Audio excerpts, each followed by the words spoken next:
چلے اسی تنخواہ میں سے جب بندہ بڑے بیٹے کی شادی کر کے بہو بیاہ کے لے آئے تو پھر بھی کام چلتا ہے، اور جب اس بیٹے کو اللہ بچے عطا کر دے تو اسی گھر میں، اسی آنگن میں، اسی چھت کے نیچے کام چلتا ہے۔ تو پھر تو مان جانا کہ چلانے والا تو نہیں، چلانے والا کوئی اور ہے۔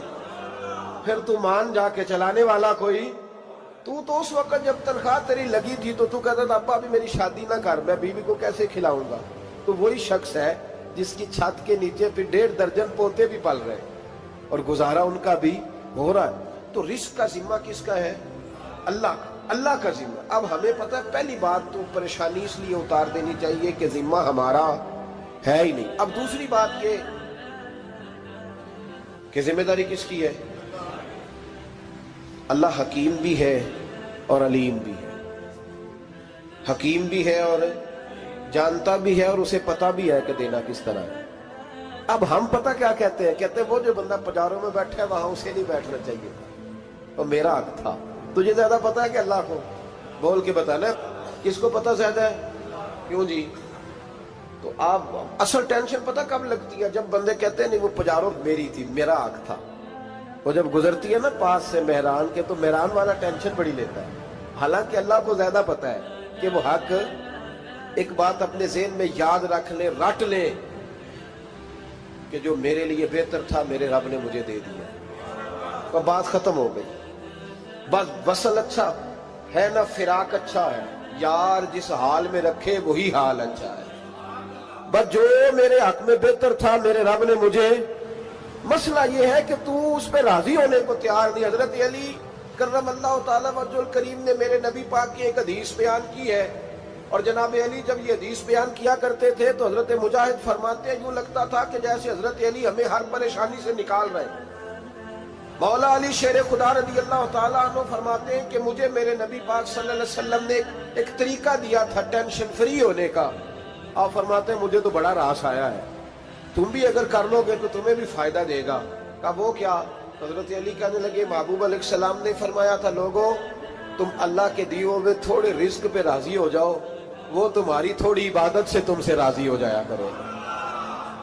بس تم 2 نفل بھی پڑھو گے تو اللہ راضی ہو جائے گا، تم 1 رکوع بھی سویرے اٹھ کے پڑھو گے تو وہ راضی ہو جائے گا، وہ تمہارے 313 درود شریف سے راضی ہو جائے گا، تم اس کے دیے ہوئے تھوڑے رزق سے راضی ہو جاؤ۔ ٹینشن اس لیے ہوتی ہے کہ ہم راضی نہیں جو اس نے ہمیں دیا ہے۔ وہ حل میں مزید کی جو دوڑ ہے نا، حل میں مزید کی، بے قدرہ کچھ قدر نہ جاتی، کیتی خوب تسلی ہو، دنیا دار پجاری زردے، کتیاں دے گل ٹلی ہو، بک بک روشن اکھیاں تکیو ویک حویلی کلی ہو، تے کوچ نصیر اساں جد کیتی پہ جانی تھر تھلی ہو۔ تو یاد رکھیں یہ جو ہے نا مصیبت کے مال آ کیوں نہیں رہا، وہ سامنے والا پلاٹ میرے گھر کے سامنے ہے گھر کے سامنے، پر رجسٹری میرے نام کیوں نہیں؟ یہ مصیبت سانس نہیں لینے دیتی۔ موٹر سائیکل کھڑی کرتا ہے نا جب آ کے دکان سے روٹی کھانے آتا ہے، دفتر سے گھر آتا ہے، کاروبار سے آتا ہے، تو جہاں موٹر سائیکل کھڑی کرتا ہے وہ ٹینشن بڑی ہے کہ کبھی میری ہو جائے نا یہ والی جگہ تو میں یہاں بھی بورڈ لگاؤں اپنے نام۔ اس نے مالی پریشانی پیدا کی۔ تو جس حال میں ہے، کیونکہ تو نے اپنا یہ حال خود نہیں بنایا، جس نے بنایا ہے وہ بڑا بہتر جانتا تھا کہ تو اسی حال میں اسے اچھا لگتا ہے۔ تو اسے اسی حال میں، ایک بزرگ تھے تو ان کی طبیعت بڑی علیل ہو گئی، بیمار ہو گئے، تو اللہ نے آزمائش دی تو کیڑے پڑ گئے وجود میں۔ ایک کیڑا یہاں سے کھا رہا تھا، اللہ والے بڑے راضی رہتے ہیں اس کی رضا پہ، تو کیڑا یہاں کھا رہا تھا تو نیچے گر گیا، تو بابا جی نے اٹھا کے پھر وہاں رکھ لیا، کہنے لگے جب اس نے تیری ڈیوٹی مجھے کھانے کی لگائی ہے تو میں اس بات پہ راضی ہوں، تو نیچے کیوں گرتا ہے؟ بٹ ٹھیک ہے کھا، جب اس نے تجھے ڈیوٹی جو تیری لگائی۔ سالبہ بن عبد الرحمن ایک صحابی تھے، سالبہ غالباً نبی پاک صلی اللہ علیہ وسلم کی خدمت میں آئے، کہنے لگے یا رسول اللہ صلی اللہ علیہ وسلم غربت بڑی ہے، میرے لیے دعا کریں اللہ زیادہ مال دے۔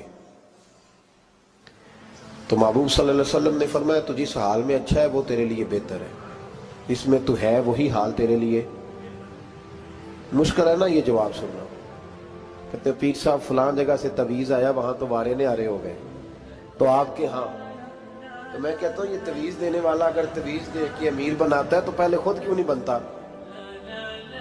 یہ خود تو 150 کا تویز بیچ رہا ہے، اپنی بیچارے کی حالت یہ ہے۔ اگر اتنا ہی تویز اس کا چلتا ہوتا تو پہلے 5 پجاروں اس کے دروازے پہ کھڑی ہو۔ عجیب چکر ہے اور عجیب جگہ لوگ الجھ گئے، سمجھتے ہی نہیں بات کو۔ یا رسول اللہ صلی اللہ علیہ وسلم دعا کر دے تو محبوب نے کیا فرمایا؟ فرمایا تو جس حال میں ہے نا وہ حال تیرے لیے بہتر ہے، اسی میں رہ۔ کہ نہیں حضور دعا کرے۔ فرمایا سال بعد تو بعد آ جا۔ حضور دعا کرے۔ فرمایا تو بعد آ جا۔ 2-3 دفعہ کا ضد کی۔ محبوب نے فرمایا جا، پھر اللہ تجھے زیادہ پیسے دے گا۔ چند بکریاں خریدی، اتنی برکت ہوئی کہ بکریوں کے ریوڑ بن گئے۔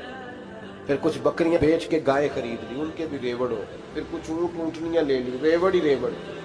پہلے 5 وقت مسجد میں آتے تھے، اب فجر اور عشاء رہ گئی۔ پھر مال زیادہ ہوا تو مدینے شہر میں کوئی جگہ ہی نہیں، مدینے سے باہر حویلی خریدی، پھر جمعہ ہی رہ گیا۔ جمعے کے جمعے آتے، زکوٰۃ کا حکم آیا۔ میرے نبی کریم علیہ السلام نے حضرت ابو ہریرہ کو بھیجا، فرمایا جا اسے کہہ تیری زکوٰۃ بنتی ہے 2.5%۔ 10 کروڑ روپیہ ہو تو کتنی زکوٰۃ بنتی؟ بھئی 1 کروڑ کی 2.5 لاکھ ہوئی نا، تو 10 کروڑ کی کتنی ہوئی؟ تو بڑی مصیبت ہے جب بینک سے میسج آتا ہے نا کہ 25 لاکھ نکل گیا تیرے اکاؤنٹ سے۔ بہت بڑی مصیبت، بڑی ٹینشن ہوتی ہے۔ ایک صاحب میرے پاس آئے، ان کی زمین اچانک مہنگی ہو گئی۔ اچانک پہلے کچھ 15-16 لاکھ کی ایکڑ زمین تھی، پھر وہ کروڑ کی ہو گئی۔ تو میرے پاس آئے، کہنے لگے وہ 10 کروڑ روپے بنتے ہیں تو زکوٰۃ، تو میں نے کہا آپ نے کیا کیا؟ زری زمین پہ عشر آتا ہے، اس پہ زکوٰۃ نہیں آتی، تو آپ نے کیا کیا؟ کہنے لگے وہ کچھ سوسائٹی کے رول کے مطابق میں نے فائلیں وغیرہ لے لی ہیں، اب میں نا کبھی موقع آئے گا تو ان کو بیچوں گا۔ تو میں نے کہا اب تو آپ کا یہ مال ہو گیا بزنس کا، تو اب تو اس پہ زکوٰۃ آئے گی۔ 10 کروڑ پہ جب 25 لاکھ سنا تو کہنے لگے فوراً دینی پڑتی ہے کہ تھوڑی تھوڑی سے بھی کام چل جاتا ہے؟ تو میں ان کا چہرہ دیکھنے لگا، میں نے کہا نہیں وہ تو آپ کو پتہ ہے، ویسے حضرت عمر فرمایا کرتے تھے بانٹ کے نہ دو، کوشش کرو کسی ایک کو دو، چلو کسی کا تو کچھ بن جائے، تو ایک کو دینی چاہیے۔ کہنے لگے تو مطلب یہ ایسا ہی حکم ہے؟ میں نے کہا آپ کسی اور سے تحقیق کر لیں۔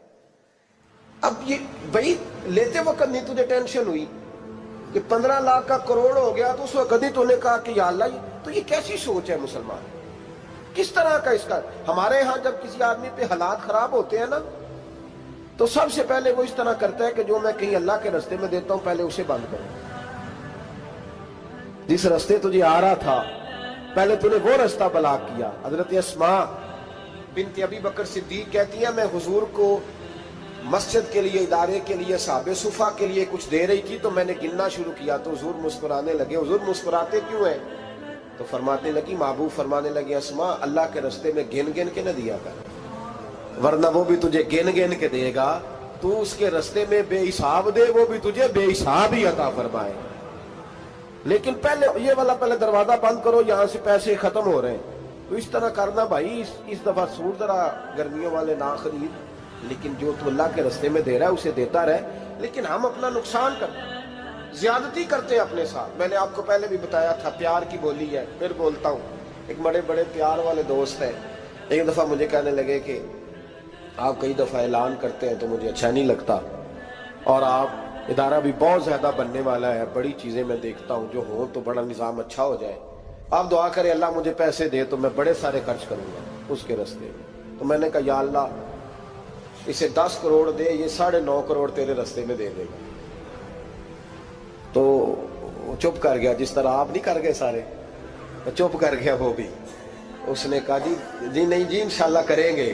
تو میں کیا پلیا جی تے دعا پہ ہوں دیا، ابھی تو وہ آئیں گے تو تب دیکھی جائے گی، تو یہیں اڑ گیا ہے۔ یعنی 9.5 کروڑ اللہ کے راستے میں خرچ کرنے کی دعا پہ بھی آمین کوئی نہیں کہتا کہ چلو آمین ہی کہہ دیں۔ تو میں کہا تینوں تے 50 لاکھ بچتا سی پیا، لیکن تو اس سودے پہ تیار ہے۔ جب یہ سوچ ہوتی ہے، یہ غلط سوچ ہے، یہ بات تو اگر تے مسکرانے والی، لیکن یہ سوچ صحیح نہیں۔ حضرت عثمان غنی رضی اللہ تعالیٰ عنہ کہتے ہیں جس وقت نبی پاک صلی اللہ علیہ وسلم نے اعلان کیا نا جنگ کے موقع پر کہ 800 سپاہیوں کا خرچہ چاہیے، کہتے ہیں میرے پاس 600 کا تھا۔ یہاں ایک روایت میں حضور نے 1000 کا اعلان کیا تو میرے پاس 800 کا تھا۔ جب 2-3 دفعہ نبی پاک نے اعلان کیا تو کہتے ہیں میں نے کھڑے ہو کے کہا یا رسول اللہ پورا 800 میری طرف سے۔ کہتے میں نے 200 سپاہی کا خرچہ ادھار اٹھایا لیکن پورے 2 مہینے نہیں گزرے تھے، رب کریم نے مجھے کئی گنا کر کے پیسے واپس عطا فرما دیے۔ پر بات تو یہ ہے کہ تیری وہاں لو لگی ہو، تو تجارت کرتا ہے ان لوگوں کے ساتھ جو کیا دے سکتے۔ تو سالبہ کے پاس حضور نے پیغام بھیجا، پہلے تو کہا تیرے لیے بہتر نہیں مال، جب اصرار کیا تو بڑی برکت ہو گئی، بڑا آیا تو فرمایا زکوٰۃ دے، 2.5 زکوٰۃ ہے۔ اب جب سوچا کہ 5 اونٹوں پہ ایک بکری جائے گی اور بڑا سارا مجھے دینا پڑے گا، اب جب غور کیا تو یہ تو نہ کہا کہ میں نہیں دیتا۔ حضرت ابو ہریرہ سے کہنے لگے نبی کریم علیہ السلام کی خدمت میں عرض کرنا کہ میں خود آؤں گا۔ حضرت ابو ہریرہ نے آ کے عرض کی یا رسول اللہ صلی اللہ تعالی علیہ وسلم، حضور وہ کہتے تھے میں خود آؤں گا، تو کہتے ہیں محبوب نے ٹھنڈی سانس لی، فرمایا اسے کہا تھا کہ تیرے لیے مال بہتر نہیں، اب ہلاک ہو گیا، ہائے افسوس ہلاک ہو گیا۔ ان کو بھی تھوڑی دیر کے بعد احساس ہوا کہ یہ میں نے کیا کیا، نبی پاک کو ہی کہہ دیا نہیں ہے، حضور کو کہہ دیا بعد میں آؤں گا۔ اب دوڑے آئے، عرض کی حضور میں سارا کچھ لے کے آئے ہوں، قبول کر لیں۔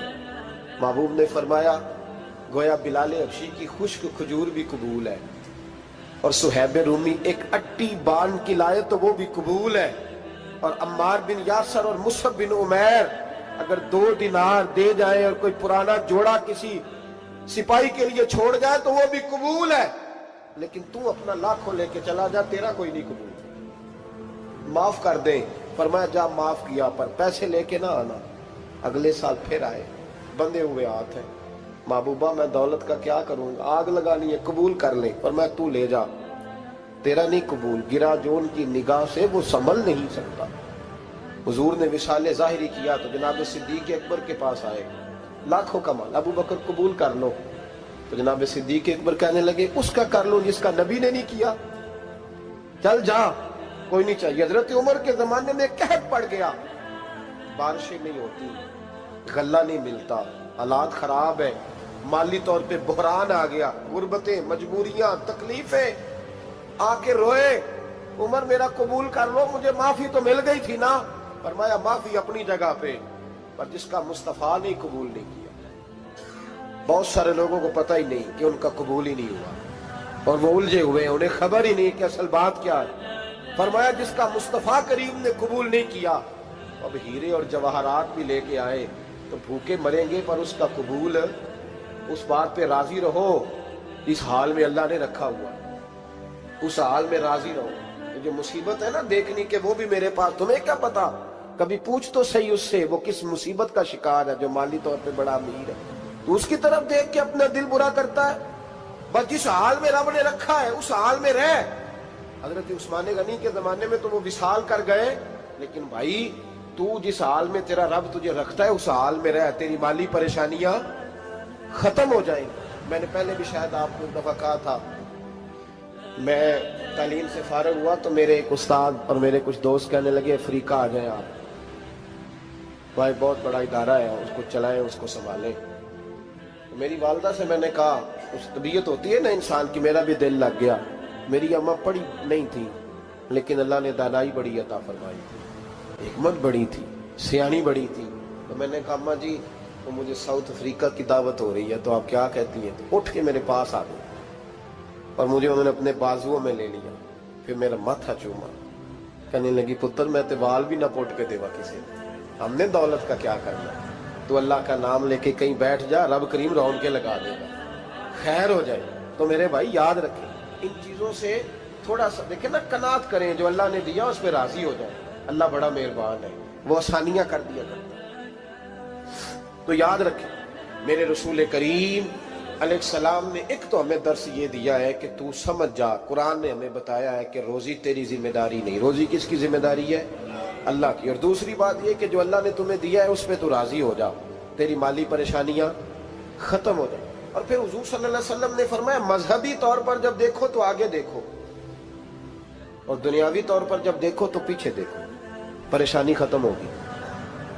مذہبی طور پر جب دیکھو، جو 5 نمازیں پڑھتا ہے وہ تہجد پڑھنے والے کو دیکھے، اور جو تہجد پڑھتا ہے وہ اشراق چاشت پڑھنے والے کو دیکھے، اور جو بندہ اشراق اور چاشت پڑھتا ہے پھر اس کو دیکھے جو سارا دن مصطفیٰ پہ درود پڑھتا ہے۔